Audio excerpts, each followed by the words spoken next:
Welcome to all of you.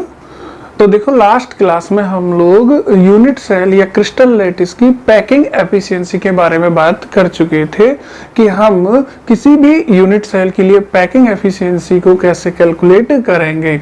अगर आपको याद है तो हमने बताया था कि भाई जो सिंपल क्यूबिक टाइप की क्रिस्टल लैटिस होता है या यूनिट सेल होती है उसकी जो पैकिंग एफिशिएंसी होती है वो कितनी होती है, उसकी पैकिंग एफिशिएंसी 52.4% होती है। उसके बाद हमने कहा था अगर बॉडी सेंटर टाइप की यूनिट सेल है तो पैकिंग एफिशिएंसी कितनी होगी, 68% होगी। और अगर एफसीसी फेस सेंटर्ड टाइप की है तो पैकिंग एफिशिएंसी 74% होगी। और 3D में किसी क्यूबिकल लैटिस के लिए ये मैक्सिमम पैकिंग एफिशिएंसी होती है। इससे अच्छी क्लोज पैकिंग आपको क्यूब में इसके अलावा कोई और मिलने वाली नहीं है। इसलिए एफसीसी को हम लोग क्यूबिक क्लोज पैकिंग यानी सीसीपी भी नाम देते हैं। मैंने कहा था आपसे कि एफसीसी और एचसीपी दरअसल दो ऐसे यूनिट सेल हैं जिनकी पैकिंग एफिशिएंसी मैक्सिमम होती है और वो होती है 74%।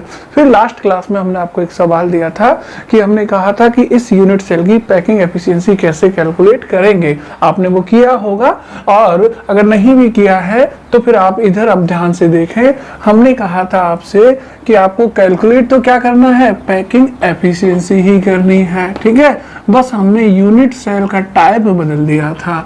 तो हमें पैकिंग एफिशिएंसी अगर कैलकुलेट करनी पड़े, पैकिंग एफिशिएंसी समझते हैं ना, संकुलन क्षमता परसेंटेज में निकालते हैं।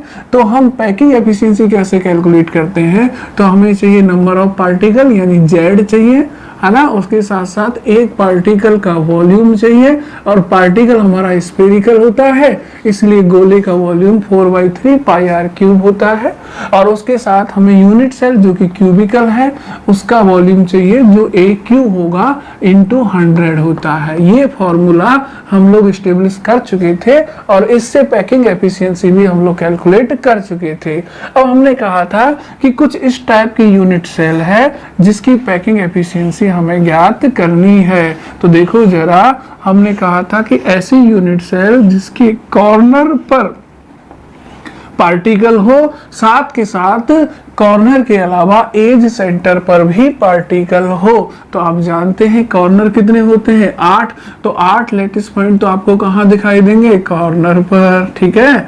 इसके अलावा आपको एज सेंटर पर भी पार्टिकल रखना है। इसलिए एज सेंटर पर जब आप पार्टिकल रखेंगे तो कितने पार्टिकल रख पाएंगे, कितने लैटिस पॉइंट बना पाएंगे, जितने एज होंगे उतने ही एज सेंटर होंगे। एज कितने हैं, 12। तो एज सेंटर भी कितने होंगे, 12। तो इसका मतलब 12 लैटिस पॉइंट आपको कहाँ रख देने थे, एज सेंटर पर। ध्यान है ना, इस टाइप की ही तो यूनिट सेल आपको बताई थी कि इस यूनिट सेल की पैकिंग एफिशिएंसी कैलकुलेट करनी है। तो 12 एज सेंटर पर मैं 12 लैटिस पॉइंट और ड्रॉ कर देता हूं, ठीक है। तो अब मैंने सभी एज सेंटर पर लैटिस पॉइंट रख दिए हैं और सिंपल वे में कहें तो ये एज सेंटर टाइप की यूनिट सेल हो गई है। कैसी हो गई है, एज सेंटर क्यूबिक या क्यूबिकल यूनिट सेल। क्लियर है सबके दिमाग में, ठीक है।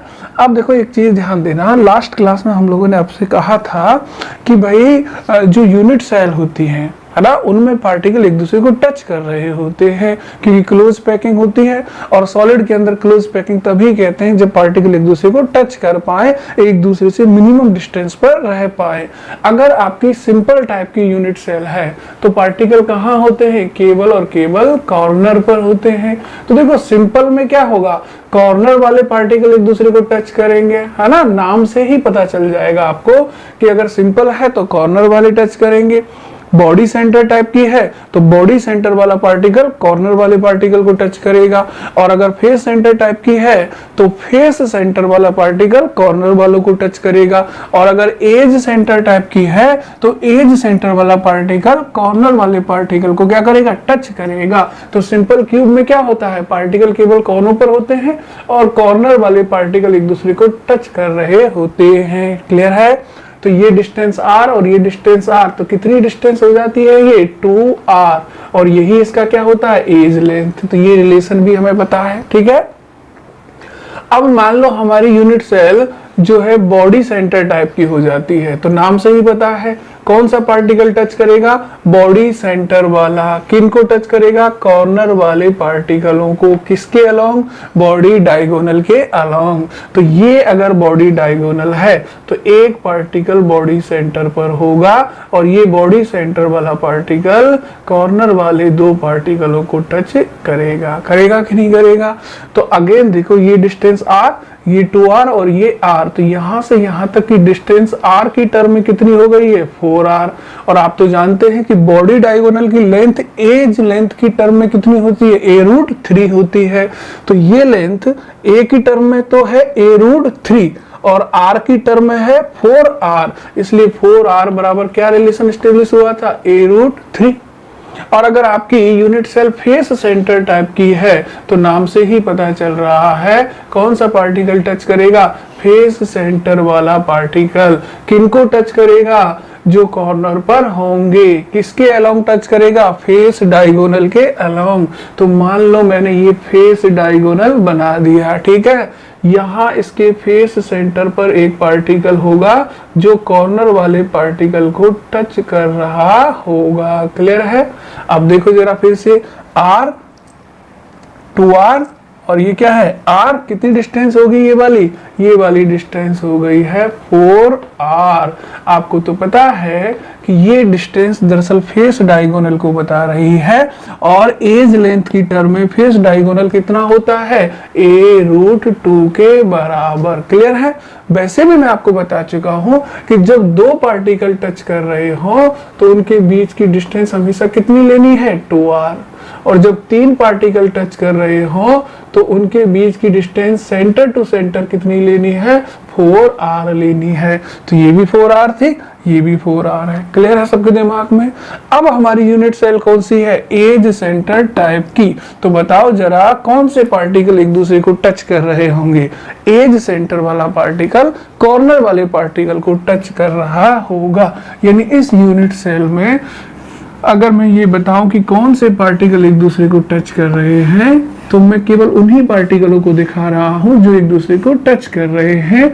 तो वो पार्टिकल होंगे एज सेंटर वाला पार्टिकल। मान लो ये पार्टिकल एज सेंटर वाला है, ये टच करेगा कॉर्नर वाले पार्टिकल को और इधर वाले कॉर्नर वाले पार्टिकल को भी। क्लियर। अगेन तीन पार्टिकल एक दूसरे को टच कर रहे हैं, डिस्टेंस कितनी होगी बताओ r 2r और r, यानी ये डिस्टेंस अगेन कितनी है 4r है। लेकिन ध्यान रहे इस बार ये क्या है एज लेंथ है ना, इसलिए 4r किसके बराबर होगा, एज लेंथ के बराबर होगा। ठीक है। तो यहाँ रिलेशन क्या होगा 4r बराबर a, वहां होगा 2r बराबर a। ये कौन सी यूनिट सेल के लिए बोला था, सिंपल क्यूबिकल टाइप की के लिए। ये किसके लिए है, बॉडी सेंटर टाइप के लिए। और ये किसके लिए है, फेस सेंटर टाइप के लिए। इसको क्या कहते हैं, CCP, क्यूबिकल क्लोज पैकिंग। और ये वाला रिलेशन किसके लिए है, edge centred cubical unit cell के लिए। क्लियर। अब अगर आपको पैकिंग एफिशिएंसी कैलकुलेट करनी है तो आपको दो चीजें चाहिए, एक Z और एक A और R के बीच का रिलेशन। वो तो हम निकाल चुके हैं, A और R के बीच का रिलेशन, बस Z की बात है। तो याद है कि आपको हमने इसका Z कैलकुलेट आपको करके बताया है। अगर नहीं ध्यान है तो ध्यान करो, कॉर्नर पर कितने पार्टिकल आएंगे 8, और कॉर्नर वाले का कंट्रीब्यूशन कितना होता है 1/8। सही है। एज सेंटर पर कितने पार्टिकल आएंगे 12, तो प्लस 12, कंट्रीब्यूशन कितना होता है 1/4। ठीक है। ये 1 हो गया और ये कितना हो गया 3, तो टोटल कितना हो गया 4। तो Z बराबर कितना होगा 4। बस ये दो डाटा ही तो चाहिए, Z और ये। ठीक है। अगर ये है तो आप कैलकुलेट कर सकते हैं।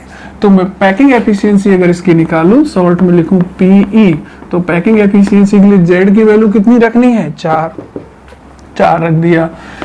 ये तो ऐसे कैसे रखो 4/3 पाई r क्यूब। ओके। अब बात करें A, तो A किसके बराबर है 4r के बराबर है। तो A की जगह 4r रखेंगे तो 4r का भी क्या होगा क्यूब मल्टीप्लाई विद 100। क्लियर। अब देखो जो कैंसिल हो सकता है उसे कैंसिल कर देना, ये 16 हो जाएगा और ये 64 हो जाएगा, ठीक है। तो ये 4 टाइम कैंसिल हो जाएगा, मतलब ये 16 हो जाएगा, और ये 4 का क्यूब करोगे तो कितना हो जाएगा, 64 हो जाएगा। तो 16 से 64 को डिवाइड करोगे तो नीचे क्या बचेगा, केवल 4 ही बचेगा। r क्यूब से r क्यूब कैंसिल हो जाएगा, ये वाला 3 भी नीचे आ जाएगा, और ऊपर केवल क्या बचेगा, पाई बचेगा। तो मैं इसे सीधा लिख दूं, आप खुद कैलकुलेट कर लेना। ऊपर क्या बचेगा, पाई, और नीचे ये 3 आ जाएगा, और यहां से बचेगा 4, r से r कैंसिल हो जाएगा, इंटू क्या हो जाएगा 100, तो ये होगा पाई बाई 12 इंटू 100, और ये लगभग बनता है आपका 26%, ठीक है।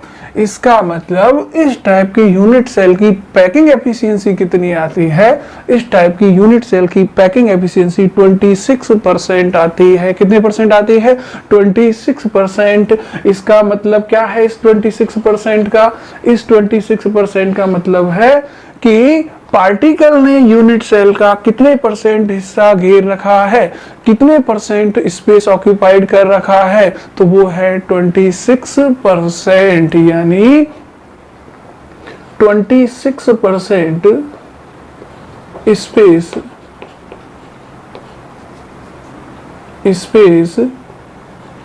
Is occupied by particle. Clear है। अगर 26% पार्टिकल ने घेरा है तो फिर खाली कितना बचा होगा, 74%। कितना बचा होगा, 74%। यानी आप कह सकते हो कि 74% स्पेस जो है ना वो वेकेंट पड़ा हुआ है, खाली पड़ा हुआ है। अब आप खुद सोचो, किसी लैटिस का 74% हिस्सा खाली पड़ा हो, केवल 26% हिस्सा भरा हुआ हो, इसका मतलब वो तो एक खोखली संरचना हो गई ना, बहुत अच्छी पैकिंग नहीं हुई वो, क्योंकि उसका मोस्टली हिस्सा तो खाली पड़ा हुआ है, बस 26% एरिया में क्या है, पार्टिकल है। बोलो बात सही है कि नहीं है। इसका मतलब देखो, आपने जब एफसीसी पढ़ा था ना तो उसकी पैकिंग एफिशिएंसी कितनी थी, 74%, ठीक है।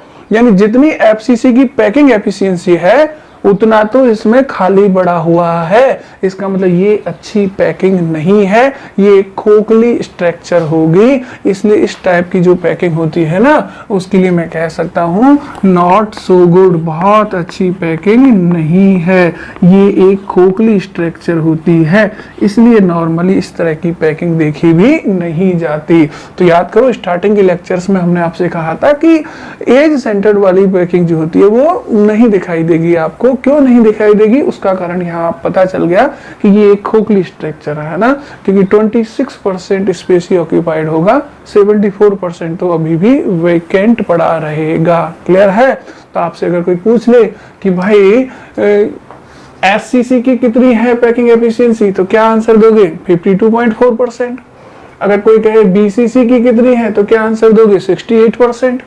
एफसीसी की पूछे तो क्या आंसर दोगे, अगर कोई एफसीसी की पूछेगा तो आप कहोगे 74%।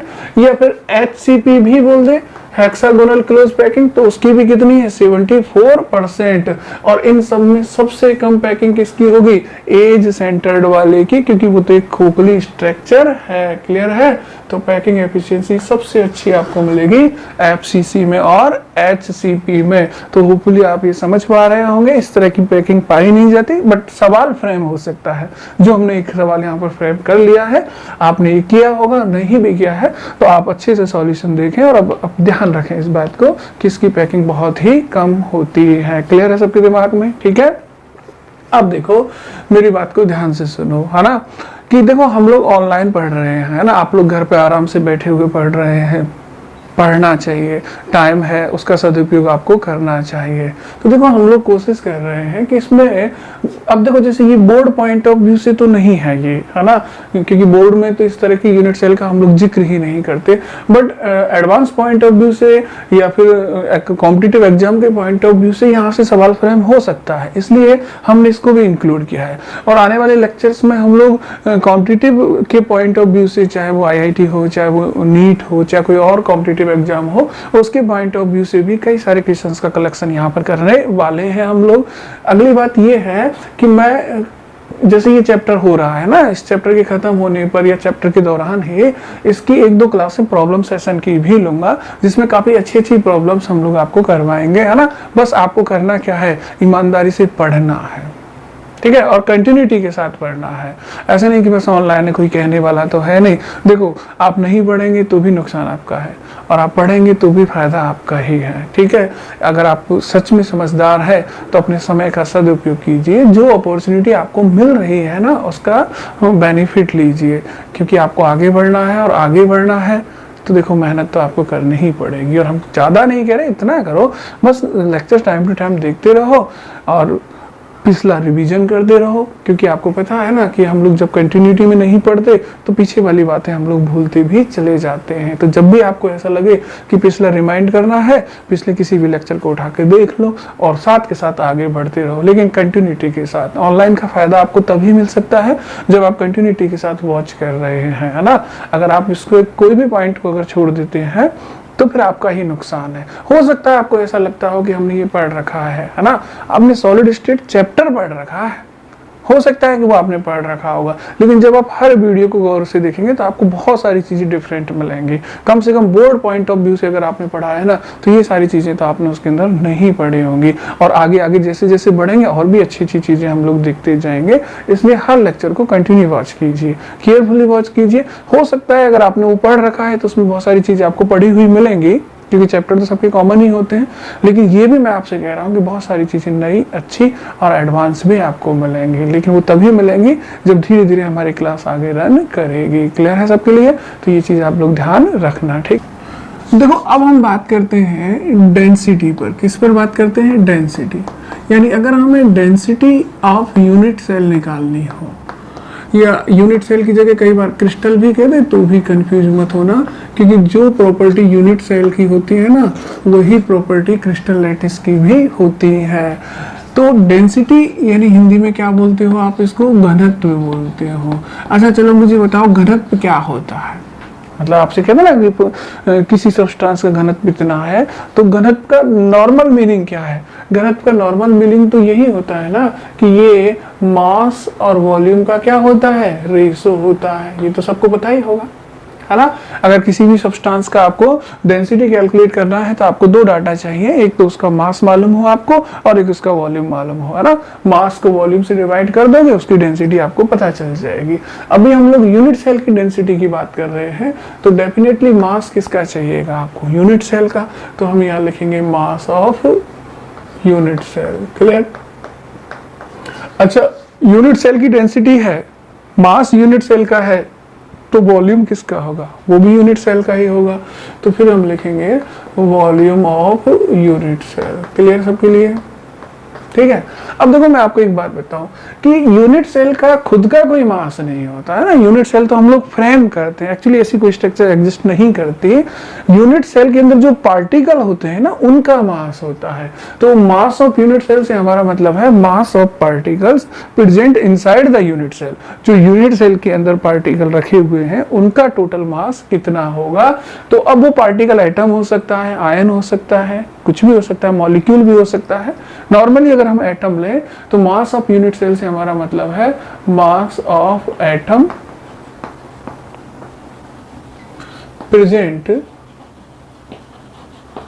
इनसाइड द यूनिट सेल, है ना। यूनिट सेल के अंदर जो भी एटम प्रेजेंट है उनका हमें टोटल मास लेना होगा, वही हमारे लिए यूनिट सेल का क्या हो जाएगा? मास।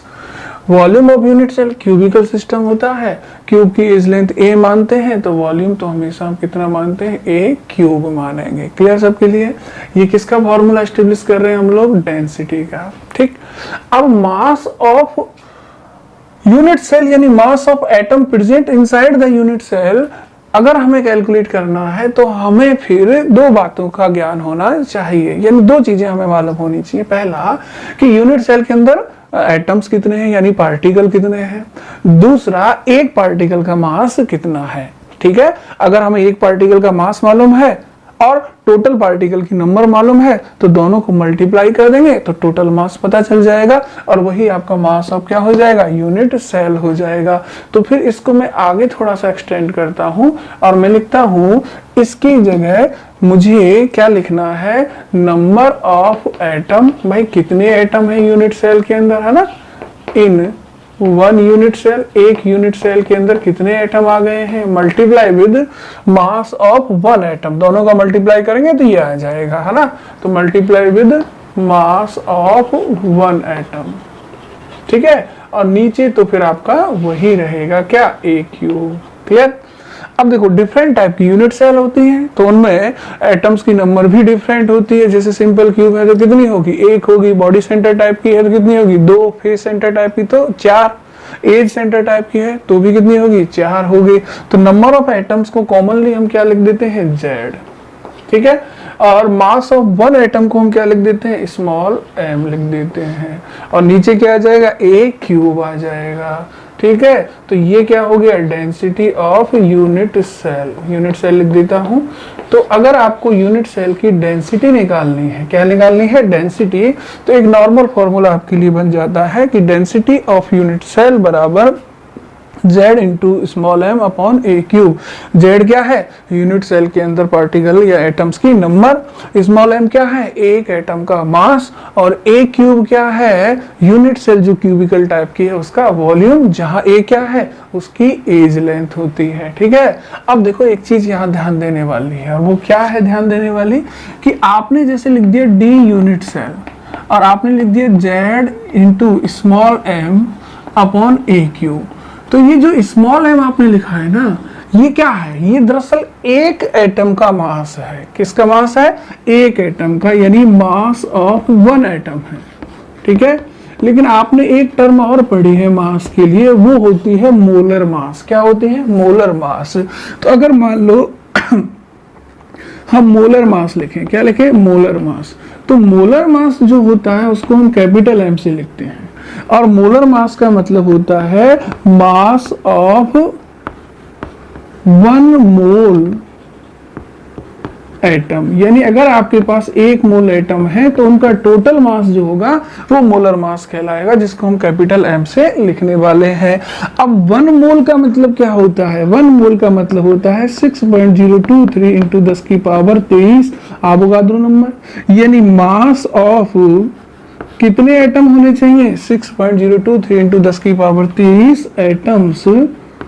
क्लियर है, ये किसके बराबर होगा, मोलर मास के बराबर। इन जनरल इसको हम क्या कह देते हैं, एवोगाड्रो नंबर, और जिसको हम किससे लिखते हैं, Na से। कैसे लिखते हैं, Na से। तो मैं ऐसे ये भी कह सकता हूं कि मास ऑफ Na एटम कितना होगा, कैपिटल एम के बराबर होगा। तो ये टर्म भी आपके दिमाग में होनी चाहिए कि नॉर्मली हमने जब फॉर्मूला एस्टेब्लिश किया है तो ये स्मॉल एम जो है ना, ये वन एटम का मास है। लेकिन अगर मोलर मास की टर्म में लिखना हो तो हमें ये जानकारी होनी चाहिए कि मोलर मास क्या होता है। मोलर मास एक मोल एटम का मास होता है, और एक मोल से मतलब इतने एटम का मास होता है, और इसको हम Na एवोगाड्रो नंबर से इंडिकेट करते हैं। तो इतने एटम एवोगाड्रो नंबर के बराबर एटम अगर लिए जाए तो उनका टोटल मास जो भी होगा वो मोलर मास को रिप्रेजेंट करेगा। क्लियर है सबके दिमाग में, ठीक है। अब देखो हमने ये तो पता चल गया कि मास ऑफ Na एटम्स जो होगा वो मोलर मास को बताएगा। अब देखो एक बात बताओ, मैं आपसे कहूंगी चूंकि Na एटम्स अगर है, कितने एटम है, Na एटम्स का मतलब एवोगाड्रो नंबर के बराबर, यानी एक मोल एटम्स है, तो उनका मास कितना होगा, मोलर मास के बराबर, कैपिटल एम के बराबर। लेकिन अगर मेरे पास एक ही एटम है, कितने एटम है, एक एटम, तो फिर उसका मास कितना होगा, m अपॉन Na। सही है, ये क्या है बताओ, mass of one atom. Clear है कि नहीं है। और मास ऑफ वन एटम को हमने क्या लिखा है, अभी अभी स्मॉल एम लिखा है। क्या लिखा है, स्मॉल एम। इसका मतलब क्या हो गया, मास ऑफ वन एटम, ठीक है। और अगर हमने कैपिटल एम लिखा हुआ हो तो उसका मतलब क्या होगा, mass of one mole atoms, ठीक है, यानी मोलर मास। क्लियर। तो अब स्मॉल एम बराबर क्या होगा, कैपिटल एम अपॉन Na। तो स्मॉल m की जगह मैं ये वैल्यू पुट कर सकता हूँ, और अगर ये वाली वैल्यू पुट करता हूँ तो डेंसिटी में कैसे कैलकुलेट करूंगा, डेंसिटी ऑफ यूनिट सेल बराबर z, तो वही रहेगा। स्मॉल m की जगह मैं क्या रखने वाला हूँ, कैपिटल M अपॉन Na, तो कैपिटल M रख दिया, Na कहाँ आ जाएगा, नीचे, इंटू क्या होगा, a क्यूब। एक फॉर्मूला ये भी है आपके लिए जो आपको ध्यान रखना है। अब ठीक है, अप्लाई कैसे करना है, अगर आपको किसी भी प्रॉब्लम्स के अंदर एक एटम का मास दे रखा हो तब तो आप सीधा ये अप्लाई करें, ठीक है, क्योंकि यहाँ एक एटम का मास आता है। लेकिन अगर आपको मोलर मास दे रखा हो, यानी आपको मोलर मास का आइडिया है, तो फिर आप कैपिटल M वाला ये फॉर्मूला इस्तेमाल करें और एवोगाड्रो नंबर से उसे डिवाइड भी करें। तो ये दो फॉर्मूले आपको ध्यान में रखने हैं, इनमें से किसी का भी इस्तेमाल करके आप डेंसिटी कैलकुलेट कर सकते हैं। सिंगल एटम का मास है तो ये वाला फॉर्मूला, और अगर मोलर मास है तो फिर ये वाला फॉर्मूला इस्तेमाल करेंगे। जैसे इस पर मैं एक सिंपल सी प्रॉब्लम्स लेता हूँ, यहाँ पर एक सिंपल सा सवाल। तो देखो एक सवाल लेते हैं ना, सवाल ये है कि कैलकुलेट डेंसिटी ऑफ सोडियम। हमें सोडियम की डेंसिटी कैलकुलेट करनी है। उसके लिए इंफॉर्मेशन मैं आपको दे रहा हूं कि सोडियम इज क्रिस्टलाइजेज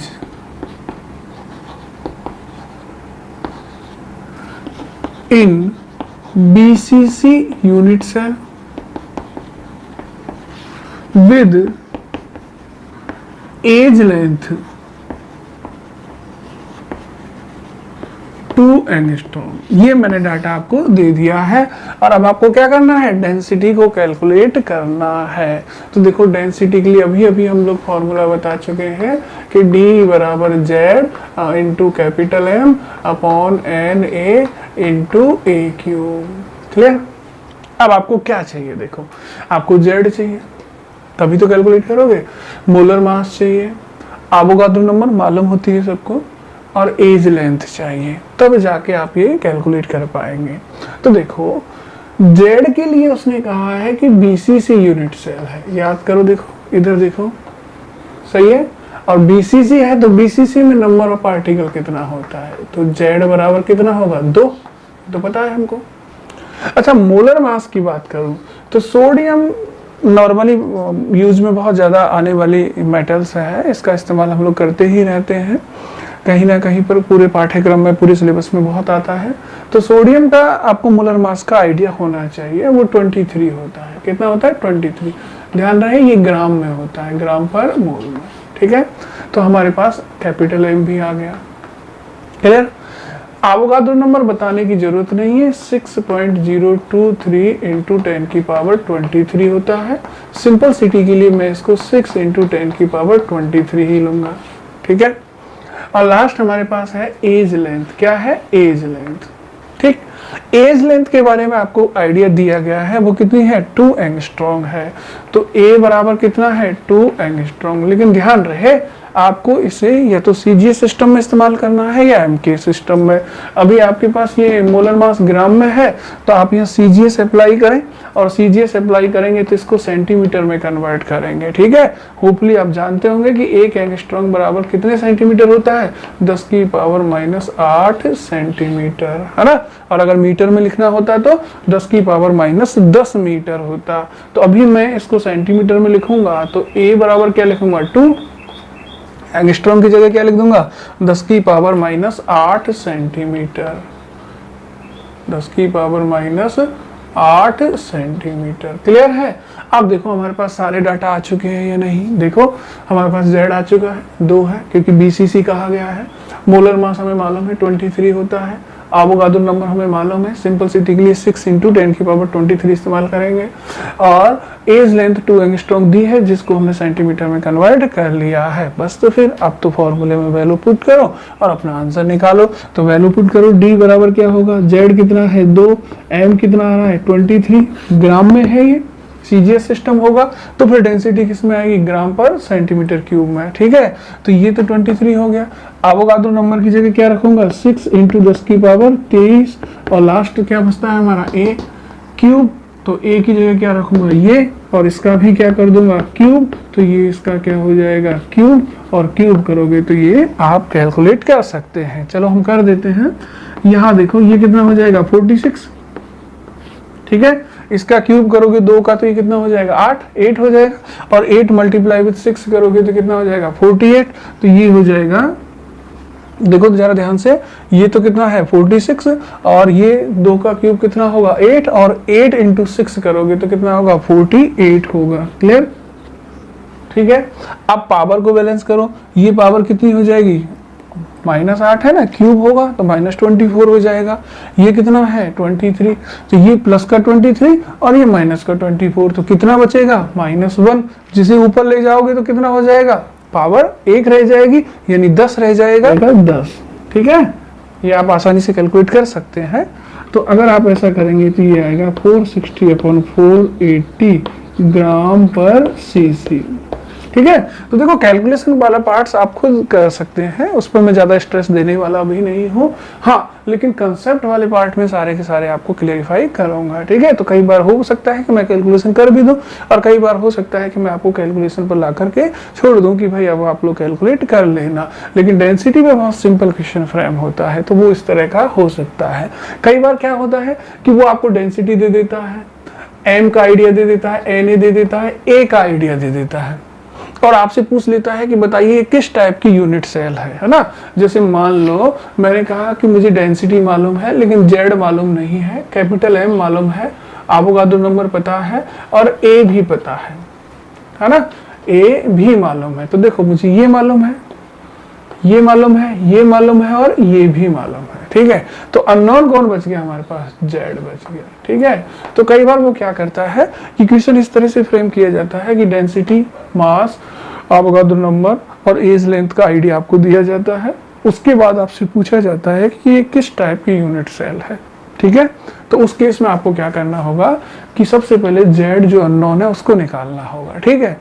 जब आप जेड निकाल लेंगे तो मे भी पॉसिबल है कि जेड की वैल्यू 1 आ जाए, पॉसिबल है कि जेड की वैल्यू 2 आ जाए, या 2 की क्लोज भी हो सकती है, जैसे 1.95 आई उसे 2 ही मानना, ठीक है। पॉसिबल है कि जेड की वैल्यू कितनी आ जाए 4, ये 3 ही पॉसिबिलिटी है। अगर जेड की वैल्यू 1 आई तो आप एससीसी टाइप की यूनिट सेल मानिएगा, क्योंकि उसमें एक पार्टिकल होता है। जेड की वैल्यू 2 या 2 के आसपास आई, जैसे 2.01 आ गई या 1.96 आ गई, तो वो आप 2 ही मानिएगा, तो फिर आप बॉडी सेंटर्ड मानिएगा। और जेड की वैल्यू अगर 4 आ गई है या 4 के आसपास, जैसे 3.96 हो गई तो भी 4 ही माननी है, 4.2 हो गई है तो भी आपको 4 ही माननी है, तो ये आपकी एफसीसी टाइप की हो जाएगी, है ना। अब देखो मैंने यूनिट सेल तो आपको कई टाइप की बताई है, लेकिन आपको इन जनरल आंसर इनमें से ही देना है। होने को तो एज सेंटर्ड जो होती है उसमें भी पार्टिकल की नंबर 4 होती है, पर मैं आपसे पहले ही कह चुका हूँ कि एज सेंटर टाइप की यूनिट सेल कॉमन नहीं है, वो बहुत खोखली स्ट्रक्चर है, अभी थोड़ी देर पहले बात की थी, तो उसकी तरफ आपको जाना नहीं है। अगर 4 आती है तो आप इन जनरल एफसीसी ही मानेंगे। अच्छा 2 आती है तो एंड सेंटर टाइप की भी हो सकती है और बॉडी सेंटर टाइप की भी, लेकिन फिर भी आपको इन जनरल किस तरफ जाना है, बॉडी सेंटर की तरफ ही जाना है, क्योंकि मोस्टली यही यूनिट सेल हैं जो बहुत ज्यादा पाई जाती हैं या जिन पर बहुत ज्यादा क्वेश्चन फ्रेम होते हैं। क्लियर है सबके दिमाग में।